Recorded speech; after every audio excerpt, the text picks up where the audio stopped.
Hello, everyone. Welcome back to Toilet Titles, another off-season breakdown bonus episode.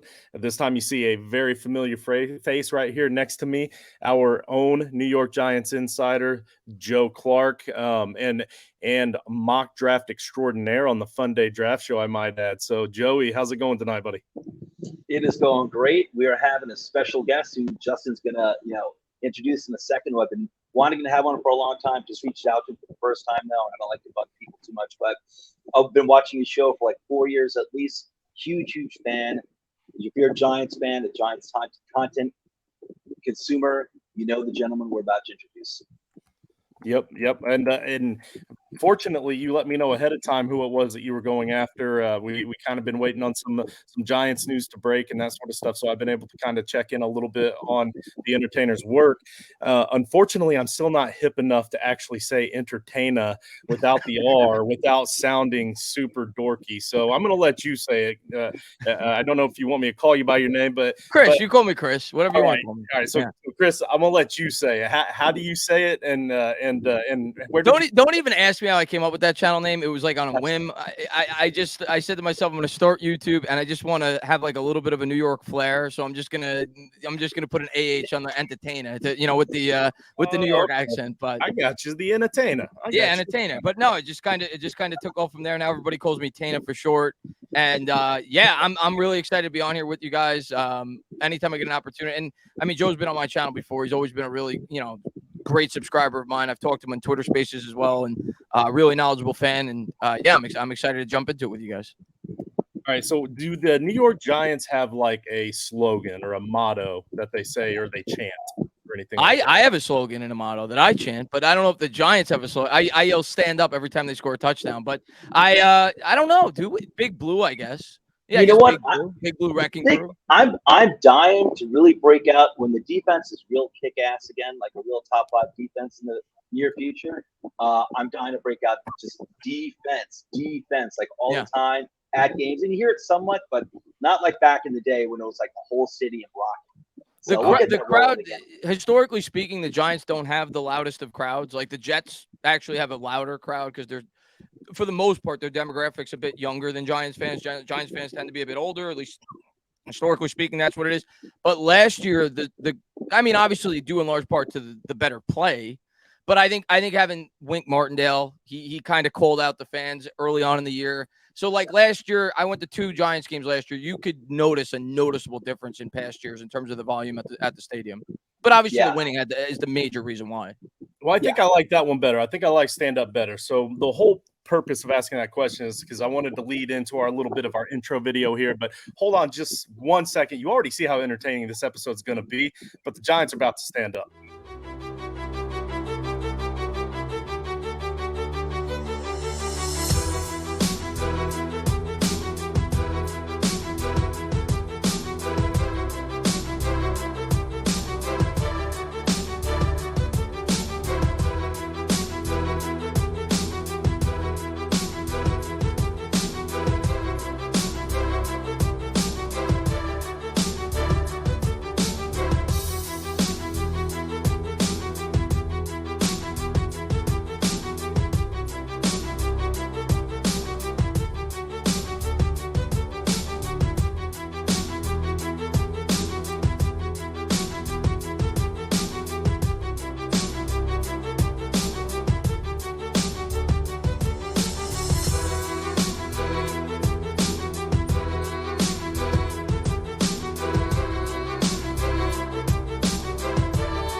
And we're back for the Giants breakdown. We want to remind you guys, because we got to pay the bills, joinrival.com/title tribe. Your first deposit of up to $200 is going to be matched by Join Rival. But if you use this right here that you can see right here, and since this is a pre-recorded show, you're going to actually have a link to it right there up above Joe's ear there by the logo. It's going to be a link you can click on, joinrival.com/title tribe. You make that first deposit, you get it doubled, but also they're going to add an additional $25 to your account just for using that link. So you drop $200 to gamble on, they're going to give you a total of $425. to gamble. I mean, there's nothing better than free money to gamble with. But without further ado, I've got the experts here. We've got the New York Giants experts on the show. So I'm going to shut up for the most part. I'm going to jump in whenever I think you guys are just being crazy homers. But for the most part, I'm going to let you guys handle this show. Joey, what do you got for us, buddy? All right, man. This is what I'm going to lead off with, and it's fantastic. It's Chris. Thank you for hitting me up in the DM and Twitter before a little while ago with the thumbnail for your next episode that's going to be dropping soon. It's funny because that's what I wanted to lead in with.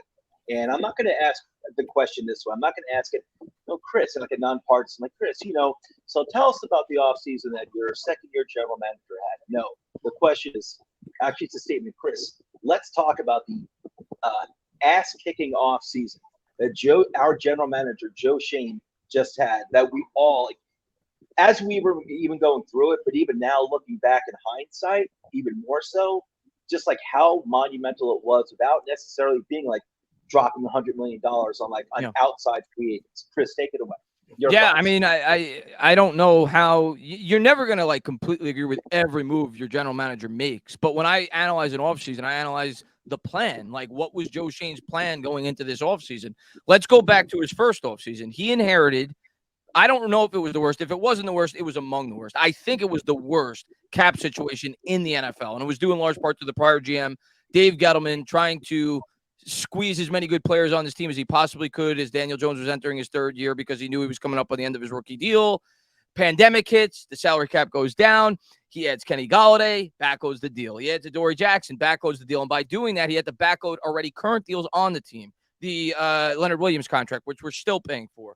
The James Bradbury, who we had to cut last year. We couldn't even keep on the roster because how bad the salary cap situation. Martinez as well, right? He had to backload all those contracts. And maybe Bobby Bonilla. Yeah. And then this year, he cleaned that all up. He was diligent, despite the fan base screaming about keeping James Bradbury on the roster. He didn't backload any contracts last year. He had a clear plan. He said, no, I'm going to clean this up. This is my first obstacle. I'm going to clean this up. I'm going to draft well. I'm going to make cost-efficient moves. I'm going to add a guy like Hodgins late in the year. Didn't go crazy. Didn't make a trade at the deadline when everybody was screaming for him to do it. Cleans up the cap space. Then he does the smartest thing he could possibly do. He starts locking up his long-term players before they hit free agency because now you get a bargain. Andrew Thomas, he signed for $23.5 million a year on average. That salary does not kick in until 2025. Exactly. By 2025, Andrew Thomas is going to be worth $32 million a year. That's what the top paid left tackle is going to get as that market accelerates. That deal goes all the way through till 2029. That deal is going to look brilliant. He did the same thing with Dexter Lawrence. He signed Daniel Jones to what I think was I'm not going to say a great deal, but I think it was market rate for a starting quarterback and a guy that I think is at least has potential to grow and get better. He's at least a league average quarterback at this point, I think, based off what he was able to do last year and his age and his upside. And now he finally has some stability. He got Saquon. How do you get upset about the Barkley thing? He got the best of both worlds. He got to, eat his cake, whatever the phrase is, have his cake and eat it too, whatever it is. He got the best of both worlds. He got Barkley back, and there's no distraction in the locker room. He's coming back. It's not on the tag. He gets it back on the one-year deal. There's no risk involved at all for a position that historically starts to teeter off by 28, 29. I know you're a Colts fan. You're dealing with it with Jonathan Taylor in the running back situation. So I don't know how you can't. And he brings in Okereke. That's our biggest weakness at the linebacker spot. He shores up the depth on the defensive line, bringing in a guy like Ashawn Robinson, bringing in a guy like Nacho. I love the draft. He got John Michael Smith in the second round. He gets Deonte Banks at the back end of the first. He gets Jalen Hyatt in the third round. So I don't know how you can't be excited. I'm not saying we're a Super Bowl team, but I think for the first time in a long time, you look at this team and you say there is a clear direction, and you could see the gold at the end of the rainbow. Yeah, 100%. And it's like he did everything that I think is smart. Listen, we as fans, like I usually put myself in the shoes of a general manager because I can't picture myself being a player. So if I have to choose between a player and a GM, it's always going to be GM. Putting that GM cap on, and what would I do? And it's exactly everything we saw that you were talking about, Chris, that you pointed out that our general manager did. It was like clear out cat, kind of like bite the bullet last year, and they still went 9-7-1 and made the playoffs. Bite the bullet last year on cutting Bradbury and some others, clearing out cap space for the following year, which is this offseason we just went through, and most importantly, striking early to maintain those young players that you drafted, you've identified before they even hit really the tag here. And we're specifically talking about really Dexter Lawrence and Andrew Thomas. I mean, those two extremely important cogs to build around on the defensive side of the ball, and that's what you do. That's what smart. Like that's something Ernie Accorsi would have done back in the day. And honestly, that's something also that Jerry Reese was doing as well. I'm not saying he's the best GM, but he struck early on quite a few deals for the up and coming players. But identifying those guys, getting them locked in, don't wait to lock him in because the price is only going to go up. And he did that. Oh, Justin, go ahead.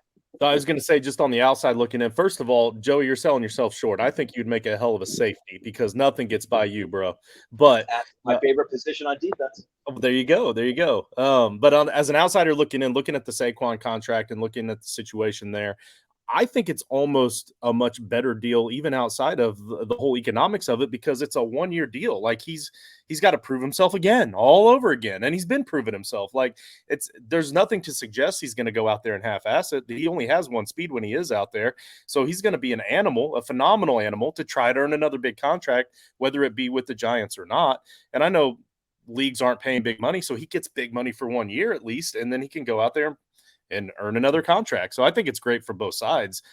As somebody that wishes their team would do the same thing for their running back. Yeah, you know what, 100%. And listen, you can always tag him next year too. And I mean, listen, I love Barkley, and I'd like to see him be on this team, long term. And when I say for a long term for running back, like a few years, I would, because he's really has given everything to this team, and he is like a consummate captain, leader, really gives everything to the team. And Chris, there was something else you said earlier too that is just so important. And you'd said like no distractions in the locker room. And a lot of that, it's like, look at the personalities too. Like, look at these young guys, Chris. Whether it's Daniel Jones, Saquon Barkley, even Jalen Hyatt now. The guys who look at Evan Neal offseason. I think Andrew Thomas, last offseason, like what they're doing in the offseason to prepare themselves to get better. Yeah. And you don't hear any nonsense. Like, I'm not trying to pick on Jameson Williams, the Lions, because I think the Lions are a stud team right now. But apparently, he allegedly punched a teammate today out of frustration. Like we don't have that garbage. No nonsense like that anymore. It feels like the whole organization has clear direction, and that comes from the top down. Absolutely. Yeah, and when was the last time that when was the last time that the Giants had players that were signing for what I think is a discount? There's players coming back here. Like Andrew Thomas could have easily said, I'll wait another year. This is year 4. I have the 5th-year option. I'll wait another year because I know in the next year I'm going to be worth $28 million. But Andrew Thomas said, I'll take the 23.5. I'm happy here. I get my security. I don't have to risk injury. But if he was miserable here, if this team was losing, if there was no hope, if they didn't have Dable and Shane, he probably doesn't sign this extension when he did. You could say the same thing about Darius Slayton, who I think probably could have gotten more from the Falcons. He decided to come back with the Giants. You look at a guy like Ashawn Robinson. Underrated signing, in my opinion. Yeah, so that's how you know it's getting better, because there's players going at least slightly out of their way to make sure they stay with this organization or come to this organization with a guy like Ashawn Robinson. $4 million? You tell me you couldn't have gotten more? Did you see the defensive tackle market this year? My God, it blew up. So I just think players see this situation like Robinson, for example. I'll put my hat on for him. Why did he sign with the Giants for such a small amount of money? He was coming off an injury, so his market may have only been $6 or $7 million for a desperate team. But he says, okay, they got one of the best D-line coaches in football. I see what he did for Dexter Lawrence last year. Now I get to play next to this guy. It's only going to enhance my value if I could stay on the football field. So I just think that the team building, the culture that they're building, it just gives me so much hope for this team long term. 100%, man. I remember when we started out like in 2019 with the rebuild, and I was telling like fellow fans, like, guys, just hang in there. Like, I've seen rebuilds before. There is going to be a light at the end of the tunnel, and we're past light at the end of the tunnel. We're well past that at this point. And it's with the coaching staff, the front office, the direction I think is incredible. And this was such a key off season that we just had, where our GM had breathing space. And let's real quick, the draft. we had three guys. I'm not saying that in my mind they were all like, to be honest, I love Jalen. I love the third round pick, but I know I saw his name associated with us sometimes in the first round. I'm like, he's not a first round pick to wind up developing into being a wide receiver one, but I'm like, he's not a first round pick. But dude, to get him in the third round, even though we have to trade up a little bit, whatever. The center we've been waiting for in our dreams, sitting for us in the second round, John Michael Schmitz, offensive line. Pretty much every year, like you have been hammering offensive line, and I'm there right there with you. Except for I got to admit, the one time I did want Isaiah Simmons for a few weeks, and then you actually called me out on it. I'm like, damn, you're right. What am I talking about? Let's go get ourselves some Andrew Thomas. And I'm like, what am I talking about? We do need offensive line, but we had the center sitting there for us, and then we got an uber talented with an incredibly high ceiling cornerback in the first round. And didn't make any crazy moves. Moved up a little bit, nothing crazy. No future first round picks. Thoughts on the draft, man? Yeah, I mean, how do you not love what we did in the draft? And we. Hey, you muted. Chris, you're muted. Sorry, my mic does this now and again. I went to the crappy mic. When it comes to judging a draft, it's like, for me, it's like judging the president. Like, everybody's excited if the president that you like got elected before he does anything, right?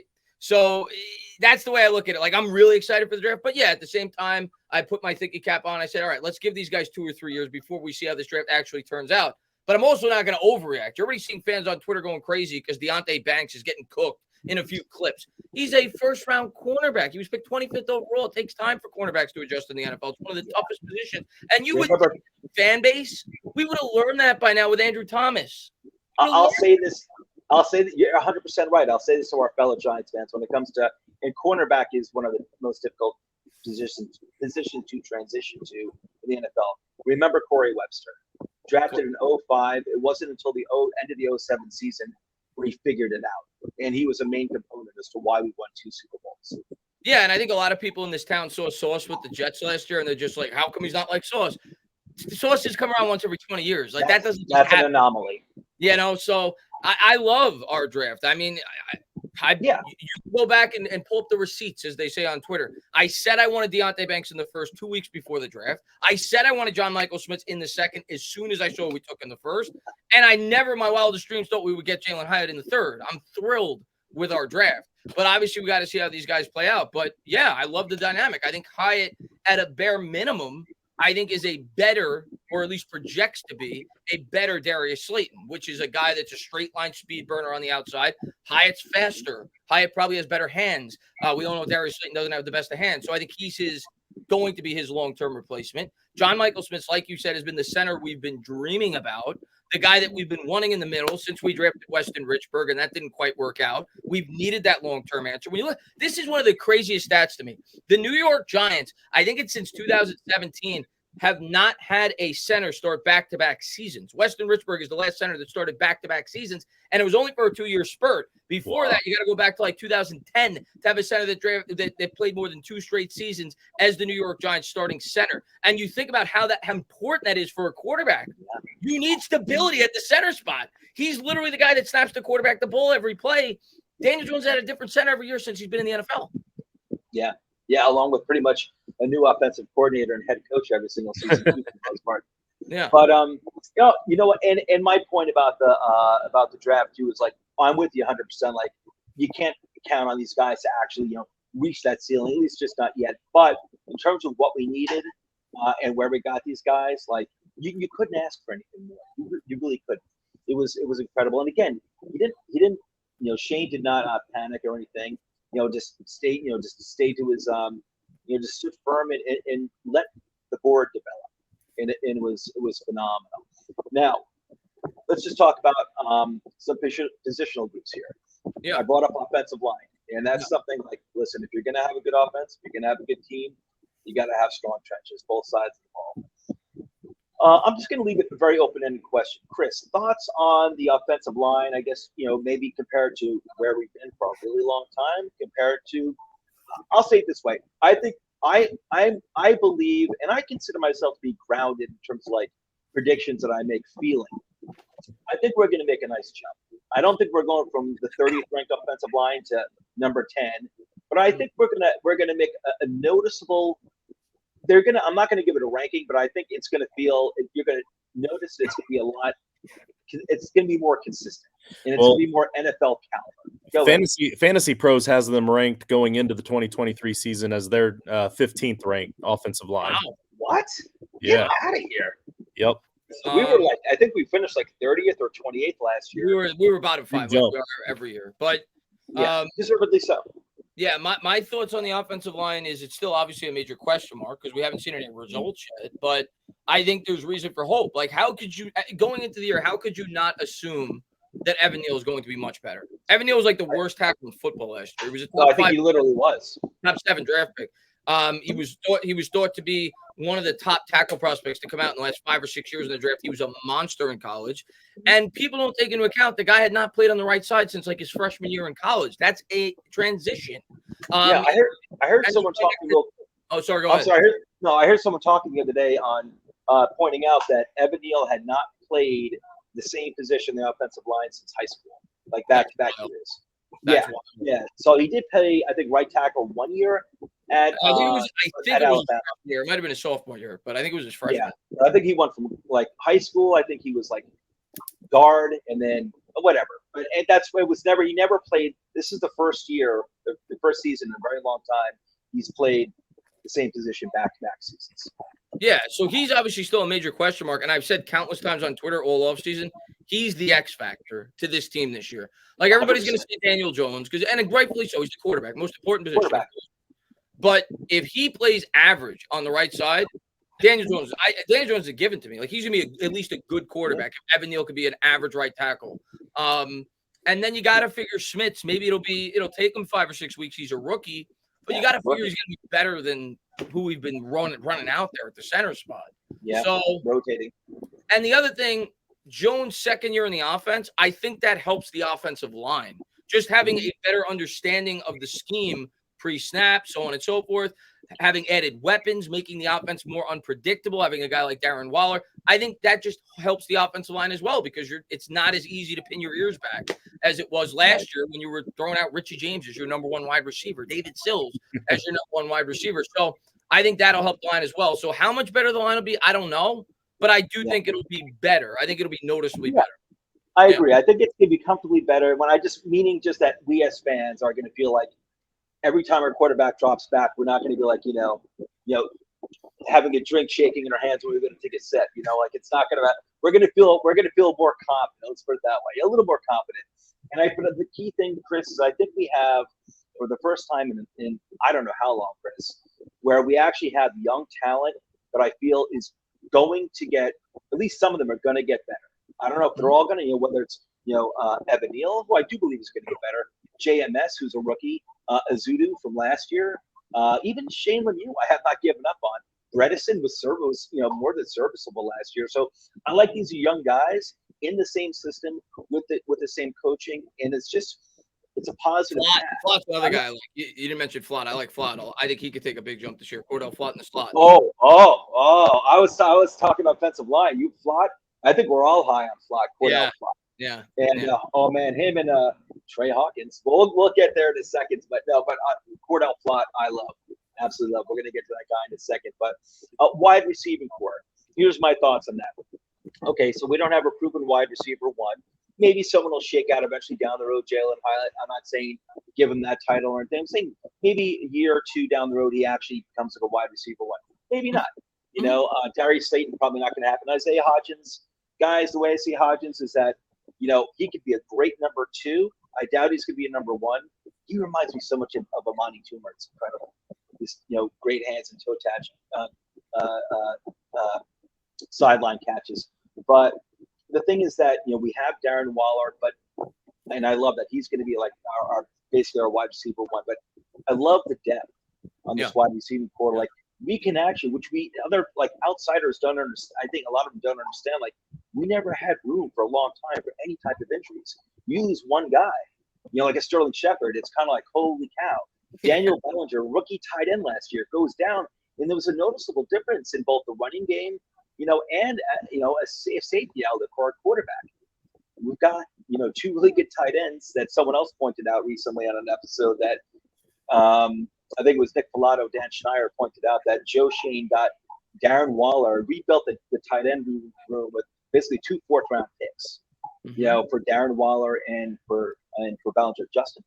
And since you're about to talk about the wide receiving group, I'm more interested in Wan'Dale Robinson personally because I like what I saw from him when he was on the field, and I know that you've been keeping tabs on the team, like you are the tabs on the team. So I want to know what you, based off of what you've seen in training camp or heard, like what's going on with his injury, like can we expect him back anytime soon, and is he going to be an integral part of that wide receiving group with all the other guys that Joe mentioned?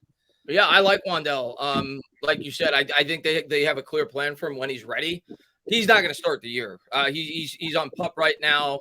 I do a weekly show with Patricia Trainer who writes for the team. She's at the facility all the time, and she has told me, she's flat out told me, like, don't expect him back till at least mid-season. So nor should they. Yeah, so I don't think he'll be back till at least week 7, week 8 at the earliest. And even if he comes back then, they'll probably slowly, add him into the offensive scheme. I don't think he's ever going to be a 1, but I think he's definitely a guy that if he could stay on the field is a really nice piece, could be a very nice piece to an offense because you can do so many different things with him, especially around the goal line. Like I remember the game that he got hurt. They had that really nice play, the motion by the goal line where they got he's a really intriguing, just a different piece dynamic that you could add to this offense. So I'm excited. I'm excited to get him back on the field this year. But yeah, I wouldn't expect him to start, probably for the first half of the season. I think there's the top 3 wide receivers going in are Hodgins, Paris Campbell, and Darius Slayton. And then Hyatt's probably 4. And we'll see how Shepard looks. Shepard's actually looked pretty good in camp thus far. So he probably stands a good chance to make the team too. So I would say those 5 are. What I just like for the first time in a while is just that, hey man, we actually have depth. It's quality depth too. It's like we can actually lose a guy and not have to get a guy off the streets literally. I remember Daniel Jones' rookie year. Was it Fowler? Benny Fowler. They brought back 3 times. Benny Fowler. Yeah, nothing against the guy. They brought him back 3 times. No one remembers Benny Fowler. I'm gonna tell you a guy, man, that I think been like for 4 years. I'm going to tell you a guy that I think everybody's forgetting about because Colin Johnson. Because everybody's excited about the Bryce Ford Wheaton, and I get it. The guy's his speed is off the charts. He should have been drafted. He's like 6'5", runs a 4.3. Crazy. He's definitely a high upside prospect, but he's obviously very raw. So I think he's still a practice squad guy for this team. But Colin Johnson, people forget, and I know he got hurt last year before the year started, but people forget, first off, Colin Johnson's a former 5th-round pick. He's like 6'5", and he actually looked pretty good for the Giants in 2021 when he got limited opportunities. He was decent for the Jaguars his rookie year. People forget, Dable loved him last year in training camp before he got hurt before the year started. Like, he said that he planned to start him to open the year, and everybody was shocked by that. Yeah, I think he's making this team. I do, and I will see. We'll see how he does in preseason. But he's a guy in the back end that I could see stand a pretty good chance to make this team. Chris, I'm with you, and I actually listen. I trust in Dable in the coaching staff, but I'm just kind of pulling I had the same feeling with Victor Cruz back in 2010. I was at that game, that preseason game against the Jets when he caught the 3 touchdowns, and even back then I realized, okay, it's one preseason game. But even at that time, we were kind of thin at wide receiver. And I remember just thinking, he got injured. Apparently, he was injured for 2010. And then and I think they wanted to stash him away or something. Anyway, but he was out for 2010. I'm just thinking, please don't give up in this guy. Because at that time, our back end of our wide receiving core was very, very thin. I was just thinking, please don't give up on this guy just yet. Don't give up on this guy. They had some other retreads that stunk anyway. I'm like, I'd rather see this young kid get a chance. Lo and behold, I feel that way about Colin Johnson. I'm not putting in the Vector Cruz category yet, but a lot of people don't realize or forgot because he got injured, torn ACL, I think it was. He was looking like the best wide receiver in camp last year, and Dable did love him. You're 100% right, and I don't remember if it was you or someone else who pointed out recently. He basically wound up. It might have been Bobby Skinner saying it's basically Colin Johnson was doing Galladay things that Galladay couldn't do anymore, for $18 million a year. And I'm with you, man.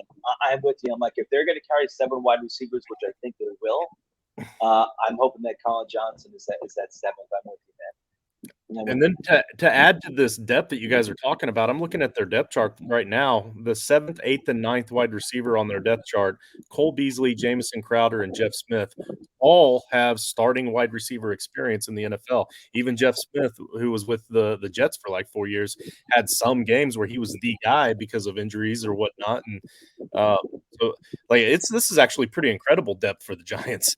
They're known commodities.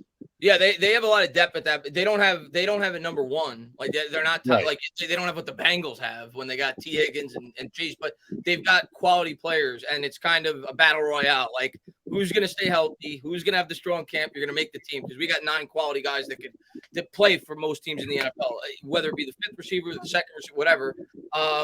Cole Beasley I think was a good pickup because Shepard was a little dinged up. Wan'Dale's obviously hurt. He's kind of a natural replacement short term for him, being that he's a slot guy. So I think Cole Beasley was a nice little under the radar move. Of course, he's got ties to Dable while he was with Buffalo, so it makes sense there.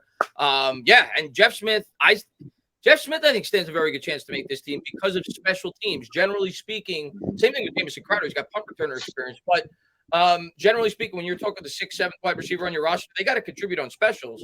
And Jeff Smith is really good in that department. He's a really good gunner, and I think that's a big reason why the Giants put him in, because we were horrible in specials last year. Oh, horrible. I agree. I know we only have like a few more minutes to go because we're trying to keep these episodes to a half an hour. Let's get to the defense real quick. And I know everyone's focused, including Giants fans, we're focused on the offense, right? Because we've been like, the offense has been like, we've got some defense has been pretty decent over the past few years, very much in the mold of bend, don't break. But but decent, and they haven't been the problem. It was the offense that's been broken for a very, very long time. Yeah. Chris, in my opinion, what do you think? I'm going to lead off by saying I think the defense has an incredible opportunity to realistically take a huge jump. When you look at like the guys, young or youngish guys that are coming back who proved themselves, like Dex. Leonard Williams is coming back from the neck burner. He's healthy. You got Okereke in. You got a Dory Jackson who's as solid as he can be. Xavier McKinney. But then you've got some guys who are kind of like, if they're healthy, are ready to make that jump. And that's Kayvon Thibodeau. And that's Azeez Ojulari. And listen, and maybe other people are kind of sleeping on him, but you brought it up before. Cordell Flott. Listen, that play against the Vikings in the playoffs last year, against, I think it was Osborne, maybe, where it was it looked like Osborne was basically, if Osborne caught the ball, the Vikings were going to keep the ball and continue to drive. And I think it was the next to last play for the Vikings, and Flott was all over Osborne. I think it was Osborne. Yeah, he broke up, and it was like only the 3rd play he was on the field, and he looked good in some previous games too. But I'm really high on Flott. Thoughts on the defense, man? Do you think they can take and that they can? I think the potential is there for a huge jump when we're all focused on the offense. Yeah, I think Joe Shane did a great job at diagnosing what the biggest weakness on the defense was last year, and maybe turning it into a strength. Like when you look at what we did last year, our run defense was pitiful. We gave up 5.2 yards per carry. We were 31st ranked run defensive. There's 2 areas where we were horrible last year: run defense. We gave up 5.2 yards per carry, ranked 31st, and created turnovers. We were 25th and 31st in interceptions. As a team, we had 6 interceptions last year for the whole year. That's pathetic. That's awful. It's amazing that we were able to win as many games as we did because we didn't turn the ball over on the other side. But this year, you have to figure we're going to create more turnovers. And what Joe Shane did, he diagnosed, he looked at the division, he said, what's the Philadelphia Eagles' biggest strength? Their offensive line is ridiculous. Their defensive line is insane. What's the Cowboys' biggest strength? Micah Parsons. That defensive line is ridiculous. I better beef up this offensive line, and I better beef up the interior defensive line. So what does he do? He brings back Dex, brings back Leo. More importantly, depth. And I think a lot of people are overlooking those pickups of Nacho and A'Shawn Robinson. Adding quality depth to a defensive line. You look at the Eagles, they go 5-6 deep with that defensive line. Suddenly, Dexter Lawrence and Leonard Williams are going to be fresh at the end of these games when you need them to close out these games. There was a noticeable difference when Dex would take 7-8 plays off last year. You're not going to see as big of a difference this year because of the improved depth. And you add, like you said, Bobby Okereke, which we got a Colts fan on, so I'm curious to get his take on him. But I am thrilled to add Bobby Okereke to this New York Giants defense because we've been deprived of even an average middle linebacker since Antonio Pierce on a consistent basis. And he's a 25-year-old linebacker with upside. So our run defense might not only be improved, it might be the biggest strength on this defense after what Joe Shane did this offseason. And then of course you add a first-round corner, which we desperately needed opposite of Dory. And you got to figure we're not going to have as many injuries. Last year, McKinney missed 6 games. Dory missed 6 games. You mentioned Kayvon, who I think is going to have a big jump. Azeez Ojulari basically the entire year. So Leonard Williams missed important time. So if they can even stay a little bit healthier, Kayvon grows even more. This defense has potential to be really good. They have potential to not be so much of a bend but don't break defense. They have potential to be an aggressive defense, create some turnovers, flip the field position. So yeah, I don't know how good they're going to be, but I definitely think they're going to be improved, and I definitely think we're trending the right way. Yeah, I think the defense is at the precipice where it's at the cusp where it can take a really, really big jump. I think the whole team can. The team as a whole really can on both sides of the ball, but the defense. My point just being that I think everyone's focused on the offense, but I think that defense has got like the young players are at that point where they're ready to take like a big, big jump, and we can see something special. I really do. Justin, did you have anything? Any other questions? Did you have any questions? Well, so yeah, you asked for my opinion of Okereke. So Bobby Okereke is coming out of Stanford. Okay, when he was coming out of Stanford, I was making deliveries back then, and the draft was going on, and I remember thinking, who is this guy? Like, why are the Colts he's wasting a 3rd-round draft pick on Bobby Okereke out of Stanford? And it never dawned on me how they were going to utilize him, and it turned out to be great because that was like that next year after at the time. Not Shaquille Leonard, but what was his name before Shaq?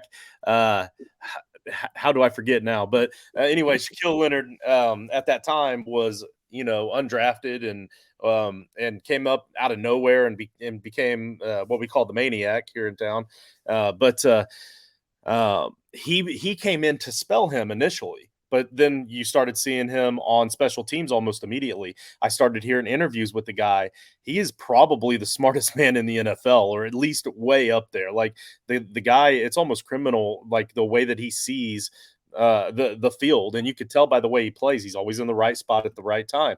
So even though athletically he's not like super gifted, he always finds a way to make the play. So I love the guy. I also really love Paris Campbell, and I really hate that he's always been injured because like I've been tooting his horn right out of college, and I need him to succeed just to save some face for myself, because I've been telling everybody about this guy. He's incredible. He's phenomenal. When he plays, he's good. So if he can stay healthy, if Bobby Okereke, I called him Okereke for forever until I started hearing those interviews. But anyway, if Okereke can step up in that defense, and I'm sure he's super smart, so he'll be able to pick it up pretty quickly. I don't know if he's going to be a starter for the Giants or not. I would assume probably so. Yeah. It's kind of a weak spot, so you kind of need him there. But when he was on special teams, he was the guy that either made the play or forced the double team that made the play every single special teams play, and that's what got him in the defense. So that's another thing that I appreciate about the guy. Even though he wasn't starting at the time, he was hardworking and he was going to find a way to start. So nothing but good things to say from this Colts fan. Yeah, I love both. I love the Paris Campbell pickup. Like you said, if he could stay healthy, and he fits the offense so well. You think about what he could do in the Chiefs offense, because I think we're kind of like the Chiefs light. Like we're trying to mimic that with Mike Kafka. I think he's a great fit in an offense like that with his versatility. You could play him on inside, outside. I've always been a big fan of Paris Campbell dating back to Ohio State. So when we got him, I was really happy. Obviously, short-term commitment because of his injury history, but I could see him becoming a household name this year if he can stay healthy. I think he could have a pretty big year for the Giants. Yeah, and just to build off something, just to add something, the point you just made, in terms of like Kansas City light, I guess it's like a combination of Kansas City and Buffalo light between Dable and Kafka. Think about this. I realize I'm a Daniel Jones Kool-Aid drinker. And I think, I love him, man. My flag is firmly planted. I'm Daniel Jones bunker with the Daniel Jones fort on top of Danny Dimes Mountain. And I realize he's not Patrick Mahomes yet. But And so that makes a huge difference. But think about, neither of those offenses have ever had a running back like Saquon Barkley. And if they can even, be like Buffalo or Kansas City, they wish. We got a deal there. They're going to be telling you right now, mark my words, at the end of this year, people are going to be asking themselves, what world do I live in when Lamar Jackson makes more money than Danny Dimes? So I'm telling you, mark my words. Hot take. Hot take. Planting my flag. I'm with you on the Daniel Jones train in terms of. I'm not putting those words in your mouth, Chris. I'm not traveling to those lands where I'm saying Pat Mahomes. Well, I'm there.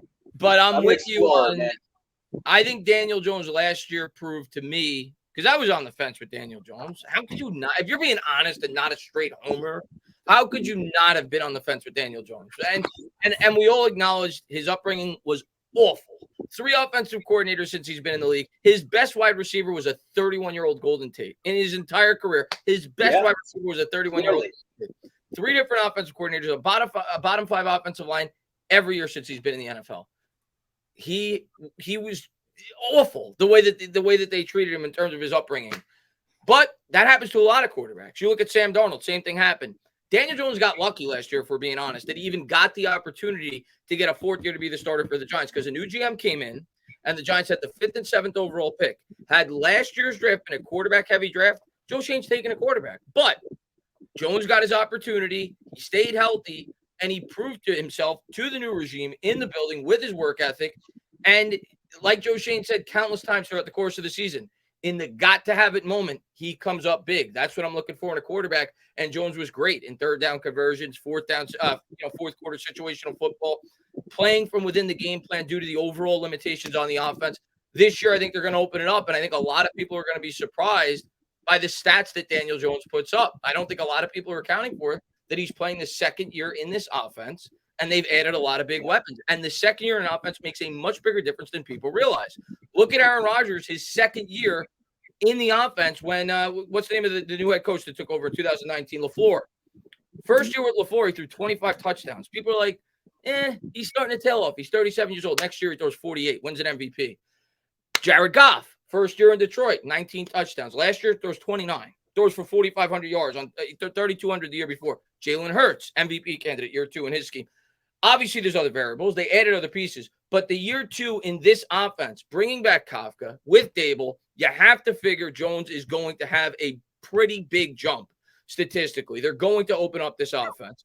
You bring in Darren Waller, who last year had 9 catches in just 9 games for over 20 yards. You know how many 20-yard plays the Giants had overall as an offense in terms of throwing the ball last year? 27. Waller had 9 in 9 games. He was on pace to have 17.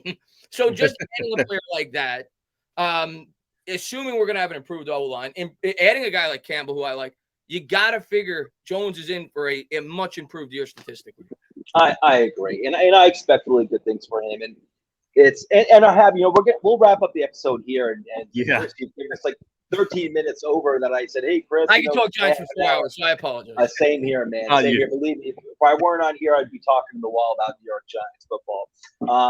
But I'm glad we're ending on Danny Dimes because, like you said, man, just that dude, he's one of my top five favorite Giants of all time just because of everything he went through. And the guy still works his ass off every single day, every single year. And all the needles he had to thread last season. And I don't blame Joe Shane at all. New GM, listen, I love Danny, but I understood if someone wanted to move on. All the needles that dude needed to thread, to get to this point, to get the second contract with the same team with the Giants is just incredible. I want to see him, just to succeed, not just for my team's sake, but just for his own sake, to have like that real kick-ass year. So everybody, we're going to get going right here, but I just want to point out, you heard it here first. Entertainah says that Danny Dimes is on the same level as Patrick Mahomes, and I agree with you, Entertainah. I agree with you. You heard it here first. I'll say this. By the end of the year, broad NFL fans will label Daniel Jones a top 10 quarterback in the NFL. I'll go that contract's going to be a steal. Okay, so I hate that guy. I hate to be that guy, but Joe, you know that if I'm not the bad guy here, you'll just keep going. So I have to jump in, and I appreciate you cutting it, because I know you want to talk forever. But I've been doing this little thing at the end of these breakdowns where I kind of, as the outsider, I just kind of tell you guys what I learned today on this episode. Here's what I learned. For one, he really is the ultimate entertainer. So we really appreciate you coming on, my man. I wrote down here that Buffalo and KC kind of wish that they had a quarterback of the volume and the magnitude of Danny Dimes. Maybe one day. That the Giants are building a whole new culture there, and that's a positive thing, a positive, good culture there. I found out that Joe has the coolest friends in the world, and that Joe Michael Schmidt's dad must be a ranker for fantasy pros. So that's all the stuff that I wrote down for what I learned today. But for real though, Entertainah, we really appreciate you coming on, my man. I want to give you an opportunity to tell the people where they can find you, because obviously they're going to want to find you if they don't already know. Oh, I appreciate that, man. I had a lot of fun coming on here. You guys want me to come back in season, talk some Giants football? Always open to it. Like I said, I could talk Giants for hours, but you can find me right there, Entertainah. That's how I spell it, because I'm a New Yorker. I don't know why I did it. Like I said, I was stupid when I made the channel name, but it stuck with it. I'm called Taina now, but Entertainah talking sports. You can find me on Twitter. I think at the Entertainah is my handle. So had a lot of fun. Really excited for the season, man. Hopefully the Giants kick some butt. And as far as your Colts go, I'm excited to see what Anthony Richardson can do. I'm excited to see what he can do. He's lights out. He's trying to get me to accept it, and I'm slowly coming around. But I love it. It is what it is. So anyway, that's for a whole nother conversation. But again, joinrival.com/title tribe. Don't forget that promo code. Get that extra $25 for free. Your first deposit doubled. And now here's a little message from our buddy Joe, or our buddy John. What's up, Title Tribe? We appreciate you watching the show. If you want to catch up on all of our college football content, make sure you subscribe to the CFB Nation by clicking their link below. Make sure you subscribe to the Toilets Titles Podcast Network by clicking our link below. And make sure to catch our other content by watching these videos to the side of me.